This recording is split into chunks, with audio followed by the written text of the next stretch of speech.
भारतीय जनता पक्षाच्या वतीने देशाचे पंतप्रधान नरेंद्र मोदी यांच्या वाढदिवसापासून ते महात्मा गांधी जयंतीपर्यंत साजरा करण्यात येत असलेल्या सेवा पंधरवडा निमित्त खामगावात महिलांसाठी आरोग्य शिबिराचे आयोजन करण्यात आले। या शिबिराचा हजारो महिलांनी लाभ घेतला। नगरपालिका शाळा क्रमांक 2 येथील आरोग्य केंद्रात आयोजित या शिबिराचे उद्घाटन राज्याचे कामगार मंत्री तथा खामगाव विधानसभा मतदारसंघाचे आमदार ॲडव्होकेट आकाश फुंडकर यांच्या हस्ते करण्यात आले। प्रत्येक नारी स्वस्थ असेल तर आपली भावी पिढी आणि देशही सशक्त राहील असे प्रतिपादन त्यांनी यावेळी केले। या शिबिरात महिलांसह लहान मुले, विद्यार्थी आणि नागरिकांनीही तपासणी करून घेतली। या शिबिरात मधुमेह, स्त्रीरोग, नेत्र यासारख्या विविध आजारांवर तज्ञ डॉक्टरांनी तपासणी केली। तसेच या शिबिरात आढळलेल्या रुग्णांवर चांगल्या रुग्णालयात मोफत शस्त्रक्रिया करण्याची माहितीही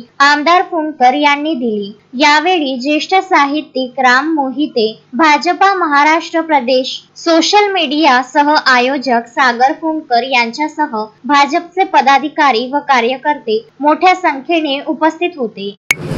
दरवर्षी या देशाचे यशस्वी पंतप्रधान आदरणीय नरेंद्रभाई मोदी यांच्या वाढदिवसापासून तर आपल्या देशाचे राष्ट्रपिता महात्मा गांधीजी यांच्या जयंतीपर्यंत सेवा पंधरवड्याच्या निमित्तानं भारतीय जनता पार्टी संपूर्ण देशामध्ये सेवा पंधरवडा राबवत असते। यामध्ये दीनदलित, दुबळे, गोरगरीब लोकांची सेवा झाली पाहिजे असे सेवा कार्य हे भारतीय जनता पार्टीच्या माध्यमातून राबवण्यात येतात। यावर्षी शासनाच्या माध्यमातून आणि भारतीय जनता पार्टीच्या माध्यमातून सेवा पंधरवडा सुद्धा राबवण्यात येतो आणि त्याचा एक भाग म्हणून सशक्त नारी सशक्त परिवार हा कार्यक्रम आम्ही हाती घेतला। यामध्ये विशेषतेने सर्व महिला आणि लहान मुलं यांचं तपासणी शिबिर हे आज आयोजित करण्यात आलेलं आहे। यामध्ये सर्व महिलांची आणि सर्व बालकांची सर्व प्रकारच्या तपासण्या करून त्यांना त्यांची ज्या समस्या आहेत त्यातनं निदान करण्यात येणार आहे।